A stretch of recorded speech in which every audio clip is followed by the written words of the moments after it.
Aplix, tontonannya anak kedokteran.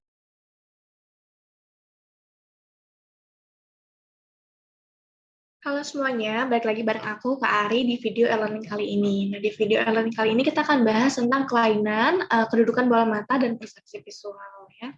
Adapun learning outcomes yang akan kita bahas, yang pertama, teman apes mampu mengetahui definisi dari kelainan kedudukan bola mata dan persepsi visual, kemudian mengetahui gejala dan tanda dari kelainan kedudukan bola mata dan persepsi visual, serta terapi dari kelainan kedudukan bola mata dan persepsi visual. Adapun outline-nya, yang pertama tentang strabismus, kemudian gangguan lapang pandang, dan diplopia. Kemudian kita akan bahas tentang strabismus. Jadi strabismus itu adalah, jadi ada istilahnya ortoporia. Ortoporia itu adalah posisi bola mata sempurna tanpa adanya stimulus untuk fungsi. Jadi dia tidak ada julingnya. Jadi ortoporia itu yang normal. Ada yang heteroporia atau strabismus laten, adanya tendensi mata untuk deviasi namun tersembunyi. Ada yang heterotropia, yang strabismus manifest. Jadi ada deviasi manifest, visual aksisnya tidak berpotongan pada titik fiksasi. Ya, ada yang tipe strabismus, ada yang esotropia, hipertropia, eksotropia, dan hipotropia. Gejalanya apa? Gejalanya mata sering lelah dan dapat melihat penglihatan ganda. Pemeriksaan penunjangnya adalah dengan Hirschberg test, cover test untuk deteksi heterotropia, dan uncover test untuk deteksi heteroforia.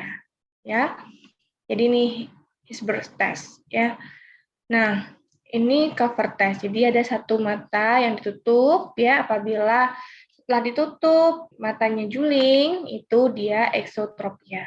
Ya, sedangkan ketika ke arah dalam setelah ditutup itu namanya esotropia.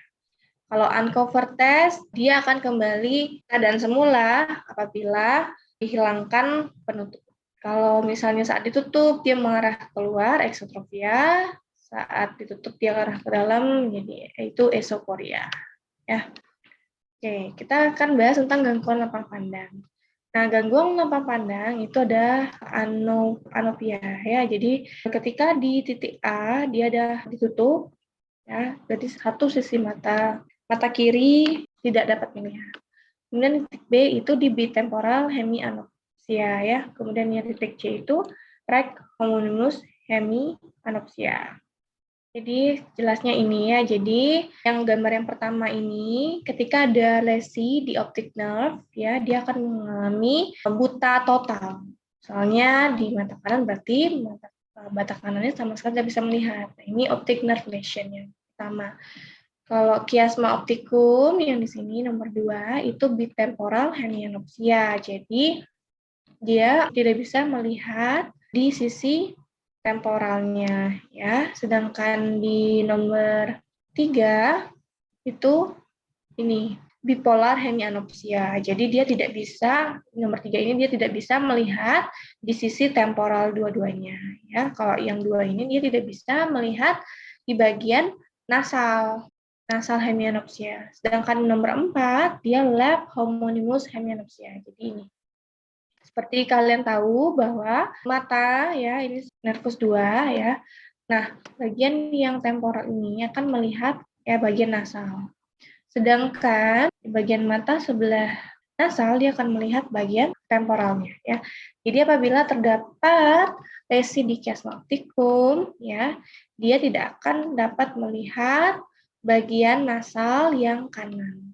Yang ini, bagian yang ini yang tidak bisa dia lihat. Yang ini, ya, bagian nasal yang kanan dia tidak akan bisa lihat. Karena di sini terganggu, ya, di chiasma optikumnya. Sedangkan kalau misalnya di nomor 3 itu akan terjadi bipolar hemianopsia, ya. Dia tidak dapat melihat bagian temporal baik yang kanan maupun yang kiri karena di percabangannya. Apabila nomor 4 dia tidak bisa melihat bagian kiri temporal dan bagian nasal di mata kanannya, ya. Jadi itu. Yang sesuai mata itu ada optic nerve lesion, buta total, ada chiasma opticum, dia ada bitemporal hemianopsia. Kalau perikiasma itu nasal hemianopsia, salah satu mata yang terkena, yang nomor 2 ini, ya. Kalau beda mata itu ada optic tract lesion, ya, optic tract lesion itu akan terjadi homonymous hemianopsia, ya, yang nomor 4. Kemudian lower optic radiation, terjadi homonymous inferior quadranopia, ya nomor ini. Ada yang upper optic radiation, yang nomor 5, yaitu terjadi homonymous superior quadranopia. Oke, next kita akan bahas tentang diplopia. Nah, diplopia itu ada yang binokular, ada yang monokular. Ya, binokular itu dia akan membaik ketika pasien menutup mata. Ya, itu biasanya karena strabismus, gitu ya. Sedangkan monokular dia akan tetap saat pasien menutup mata. Jadi ini terkait dengan refractive problem ya, atau cerebral, masalah di cerebral. Ya, ada yang extraocular muscle, terjadi myopathy atau orbital process atau restricted syndrome. Ada yang bermasalah di neuromuscular junction seperti myasthenia gravis. Ada yang masalahnya di cranial nerve ya, dari nervus 3, 4 dan 6 ya. Ada yang bermasalah di supranuclear ya. Oke, kita kuis dulu. Wanita 35 tahun datang dengan keluhan penglihatan kabur secara perlahan. Pasien juga mengeluh sering sakit kepala dan juga melihat gelap, terutama pada sisi temporal mata. Lesi kemungkinan terletak pada, dia tergelap di temporal mata. Tapi itu masalahnya di optik ya, di temporal. Oke, sekian untuk materi mata hari ini. Sampai jumpa di video berikutnya. Bye-bye. Aplix, tontonannya anak kedokteran.